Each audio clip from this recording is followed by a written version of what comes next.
Morte e mistério em Sobradinho. Jovem de 20 anos é encontrado morto a facadas no condomínio Alto da Boa Vista. Lucas Monte saiu com amigos durante o carnaval e não deu notícias à família. No sábado, dia 10, o pai achou estranho o sumiço e foi à delegacia fazer uma ocorrência.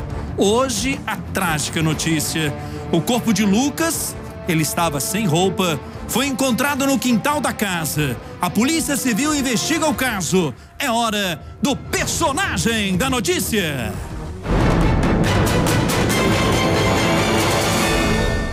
Aqui no Cidade, eu converso com o delegado responsável por essa investigação, Hudson Maldonado. Boa noite, delegado. Muito obrigado pela sua presença, por essa entrevista exclusiva, nesse caso que ganha repercussão nacional, em pleno carnaval, na capital do Brasil. Delegado, o senhor passou a tarde inteira conversando com as pessoas que estavam dentro dessa casa. Como foram esses depoimentos? Boa noite, Henrique. Conversamos com as pessoas que estiveram na residência desde sábado e, até certo ponto, as versões foram coerentes. Foram versões que realmente batiam umas com as outras. O problema é que, em alguns pontos, essas versões demonstraram divergências, algumas incongruências, de forma que, no decorrer da semana, a 13ª EDP deverá fazer novas inquirições com relação a essas mesmas pessoas, considerando ainda ouvir vizinhos e pessoas próximas do Lucas. Tudo para que nós possamos elucidar o quanto antes este fato que aponta para um crime de homicídio, um crime bárbaro. Delegado, o senhor acha que o senhor conversou com quem matou o Lucas hoje aí na delegacia? Henrique, é possível que sim, considerando que quem matou o Lucas estava naquela residência. Foi um crime ocorrido no âmbito doméstico. Ninguém pulou dentro da residência para agredir o Lucas. E o Lucas não saiu e foi agredido do lado de fora e posteriormente retornou. O que se denota, o que se percebe, é que pode ter ocorrido um crime de ímpeto.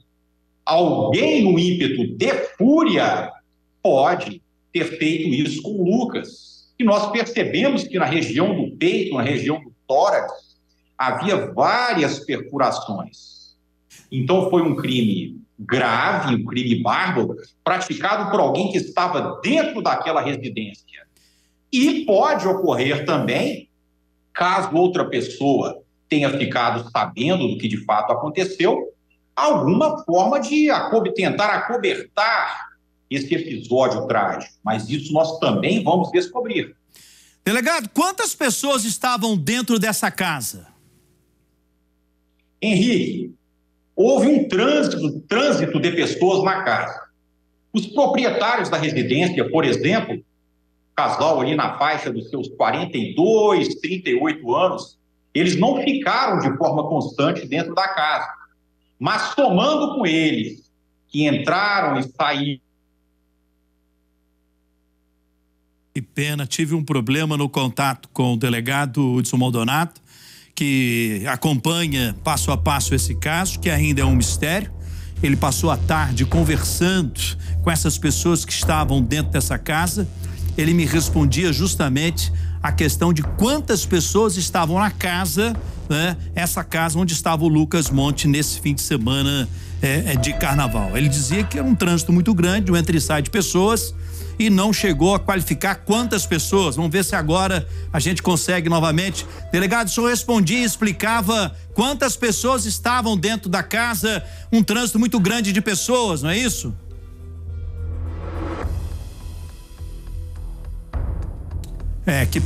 Que pena. Mais uma vez, nossa produção, pela importância do fato jornalístico, vamos insistir nessa conversa com o delegado, né? Daqui a pouquinho eu vou retomar essa conversa com o delegado.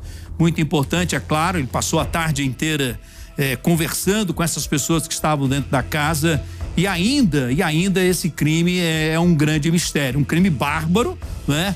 O Lucas, de 20 anos de idade, estudante da Universidade de Brasília, fazia educação física, foi encontrado morto a facadas dentro dessa casa na região de Sobradinho, um condomínio Alto da Boa Vista.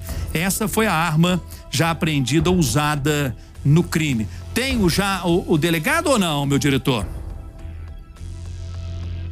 Vamos tentar mais uma vez, é muito importante. Delegado, o senhor está me ouvindo agora bem, não? Perfeitamente, Henrique. O senhor dizia, delegado, eu lhe indagava sobre quantas pessoas estariam dentro da casa, o senhor dizia que a movimentação era intensa, de entra e sai de pessoas. Henrique, cerca de 6 a 7 pessoas. Não foi um evento de carnaval. Na verdade, eles se reuniram ali para confraternizar. Estariam, inclusive, assistindo a um filme no momento em que, segundo relataram, o Lucas se levantou e saiu. Aí dizem que, nesse momento, pensaram, o Lucas foi embora, não falou nada com ninguém. Mas, na verdade, ele não tinha saído da residência. Este foi o momento em que ele se afastou e, provavelmente, foi vítima dessas facadas. Cabe ressaltar também, Henrique, que conforme as pessoas narraram, fizeram uso de maconha e LSD, de ácido. A importância de se ressaltar isso não é para desmerecer ou diminuir, muito menos a vítima, mas para a polícia isso é importante para saber, inclusive, a motivação do crime.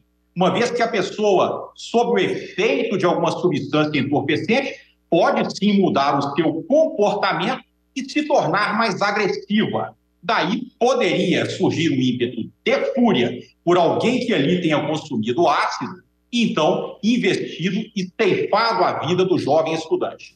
Bem, essa informação, sem dúvida nenhuma, é muito importante. Então, essas 4 ou 6 pessoas que ali estavam fizeram uso de drogas nesse período que estavam ali juntas nessa casa, então. Exatamente. Maconha e LSD. Agora, delegado, que história é essa?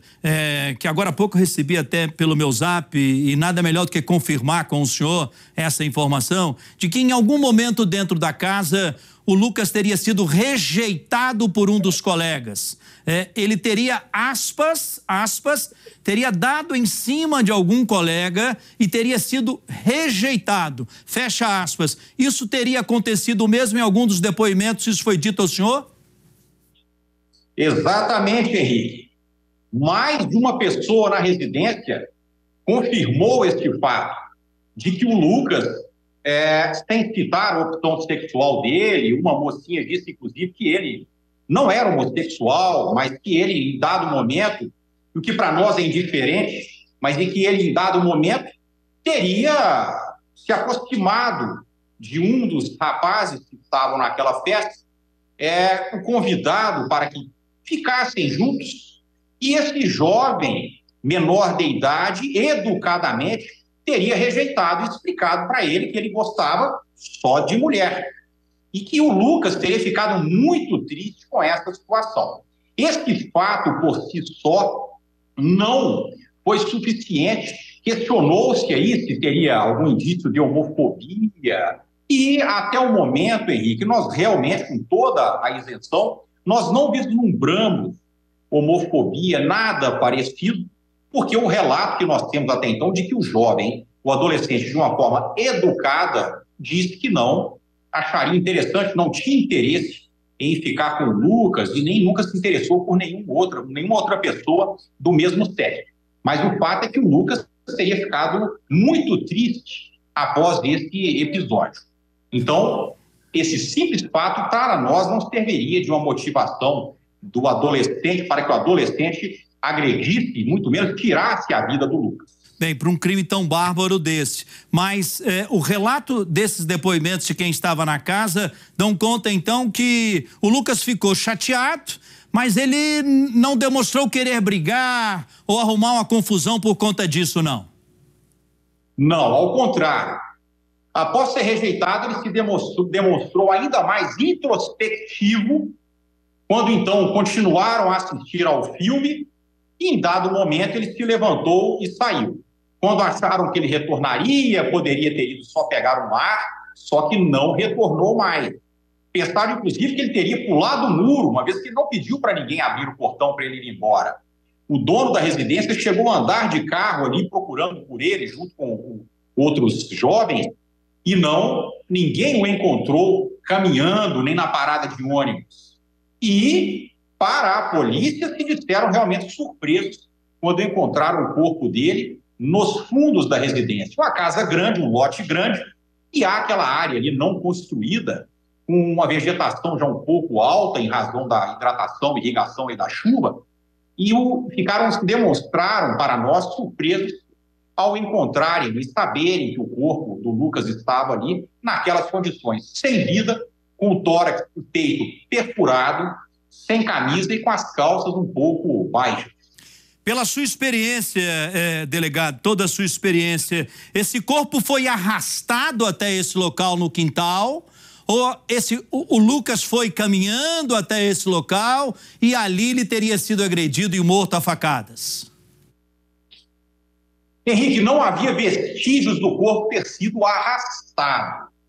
Outra questão a ser levantada é que, ainda que tivesse sido meio que arrastado, choveu bastante. Então, dependendo do dia em que ocorreu a morte do Lucas, a chuva pode ter gerado uma série de efeitos, apagado ali algum vestígio do corpo ter sido arrastado, pode ter lavado o corpo dele, porque o corpo, as perfurações estavam nítidas, não havia sinal de sangue, a chuva pode ter lavado também a faca que estava ao lado do corpo. Então ele pode ter ido para aquele local andando, ele pode ter sido morto no outro local e o corpo carregado até aquele local, ou ele pode realmente ter sido morto naquele local ali.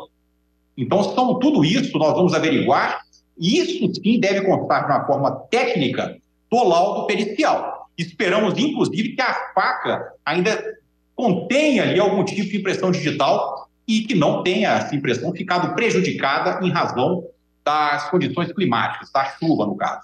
Agora, é claro que é a perícia que vai dar essa resposta para o senhor, mas seria perfurações feitas por uma pessoa apenas ou pode ser perfurações feitas por uma ou mais pessoas? Henrique, podem ser perfurações praticadas por mais de uma pessoa. O que chamou a atenção é que não havia lesões de defesa. Afora perfurações no tórax, a única perfuração que o Lucas tinha era uma debaixo da axila do braço direito, da axila direita. Então, é estranho, porque ou não houve uma resistência da parte dele, ou ele foi segurado quando dos golpes, ou ele estava realmente inconsciente quando foi golpeado. Então, isso, até a profundidade das perfurações, o grau de lesividade, o laudo pericial do IML vai nos dizer. Então, nós esperamos 2 laudos periciais, o do IML, que vai nos trazer a causa da morte e a intensidade dessas lesões, e o laudo de exame de local, que pode nos mostrar um pouco da dinâmica dos fatos, se houve realmente algum embate físico dele com alguém. E, 3 análises. E, por último, o laudo do Instituto de Identificação, que poderá nos dizer se há impressões digitais na faca e de quem são essas impressões.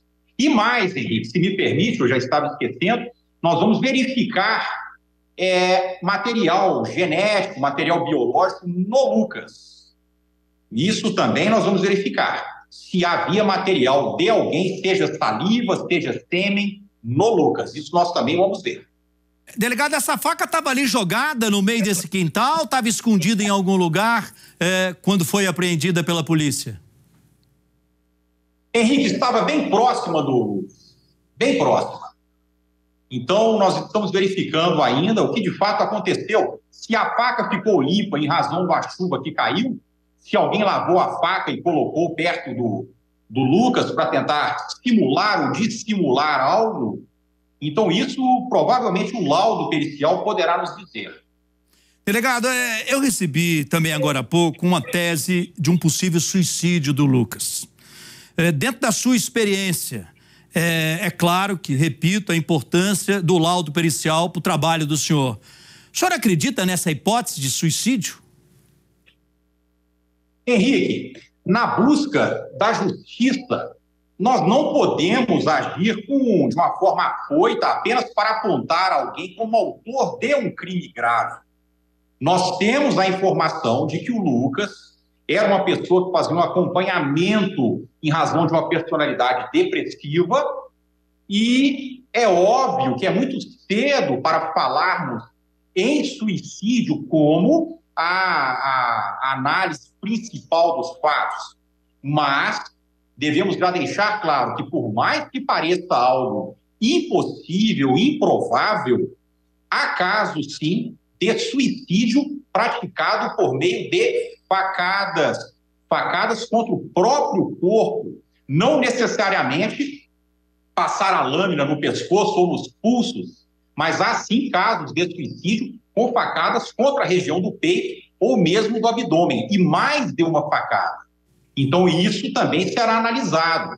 As facadas, os golpes, eles foram todos desferidos de forma muito centralizada, não houve lesões de defesa, e queremos saber também a profundidade dessas facadas. Porque quando há um suicídio, os golpes são mais fracos, então a profundidade é menor. Quando é um crime de homicídio, a forma de empunhadura, a força que o algoz, o agressor, impõe contra a vítima, ocasiona perfurações bem maiores. Então, isso vai ser verificado, Henrique. É algo que, num primeiro momento, pode causar uma repulsa à família da vítima e ao próprio telespectador, por achar que é algo muito improvável, mas, como dito, na busca pela justiça, nós temos que avaliar todas as hipóteses, sob pena de nós apontarmos alguém que não praticou ato nenhum como o autor de algo, apenas para dar uma satisfação injusta à família, à sociedade. Então, essa questão do autoextermínio, do suicídio, obviamente também será analisada com todos os critérios e o tecnicismo necessário. Bem, delegado, sem dúvida é uma tese, mas chama a atenção que depois de eu conversar com muitas pessoas que estavam transitando nessa casa, ninguém ter falado sobre isso, né? Chamado a atenção para um possível suicídio, porque alguém teria notado isso, né? Uma casa, não é possível, tudo bem, o senhor alerta aqui que o quintal é grande e tal, mas é possível que alguém teria visto alguma coisa, falado alguma coisa com o senhor ou não? Exatamente, Henrique. E exatamente por isso o suicídio é uma das últimas hipóteses que nós estamos verificando, mas estamos também observando isso. O fato do consumo de droga, de maconha e LSD é algo que nós temos que observar também. Vamos conversar com os peritos, os especialistas, para sabermos até que ponto esse tipo de droga pode causar uma euforia, o que levaria a pessoa a se tornar agressiva e agredir o Lucas, ou até que ponto também pode gerar na pessoa um estado depressivo, fazendo com que quem estivesse na casa permanecesse ali inerte, parado por causa da droga, e, no caso do Lucas, pudesse ter tido, aí, como ele mesmo colocou numa mensagem, ter tido uma trip, uma viagem, que o levasse a ficar profundamente amargurado e a tentar contra a própria vida. Então, sendo a vida humana o bem mais valioso que nós temos, inclusive, segundo o Código Penal, nós temos que analisar todas as hipóteses por um dever de ofício, um dever da nossa profissão, e vamos fazê-lo. O senhor apreendeu o celular também do Lucas, me parece peça importante nesse momento para a investigação também, não é, doutor? Muito importante, Henrique. Nós queremos saber quais as mensagens estavam no celular, qual o teor dessas mensagens, se ele se disse amargurado, se ele mencionou o suicídio, se ele mencionou medo com relação a alguém. Então, o celular é peça importantíssima e nós vamos fazer a análise desse celular e ver o que nós podemos extrair para auxiliar essa investigação tão intrincada até o momento. Delegado, de todas as pessoas que o senhor conversou na delegacia, foram todos liberados ou ainda tem gente aí? Henrique, foram liberados. Nós temos que ter a cautela de não apontar uma pessoa ainda sem provas concretas, robustas. Então, foram liberados. É um fato, nós temos que ser justos, é um fato que todos cooperaram. né? Todos vieram à delegacia, conversaram conosco, deram as suas versões. Os familiares desses jovens também foram muito receptivos. Algo ocorrido, Henrique, num condomínio de um padrão elevado no Distrito Federal, em Sobradinho, e que chamou a atenção de todos. Algo muito triste, algo grave, mas que as famílias ficaram assim, as pessoas se demonstraram muito abatidas e colaboraram, sim, com a polícia. Então, todos foram liberados, mas nós vamos prosseguir, inclusive, com novas inquirições e com reinquirições de algumas pessoas que aqui estiveram hoje. Delegado, a casa tem câmera de segurança? Não tem, Henrique. A casa não tem câmeras. As câmeras da rua é que não mostraram o Lucas saindo em momento nenhum. Por isso nós afirmamos com certeza que após entrar ele não saiu. Ele saiu de lá, infelizmente, hoje no carro do IML.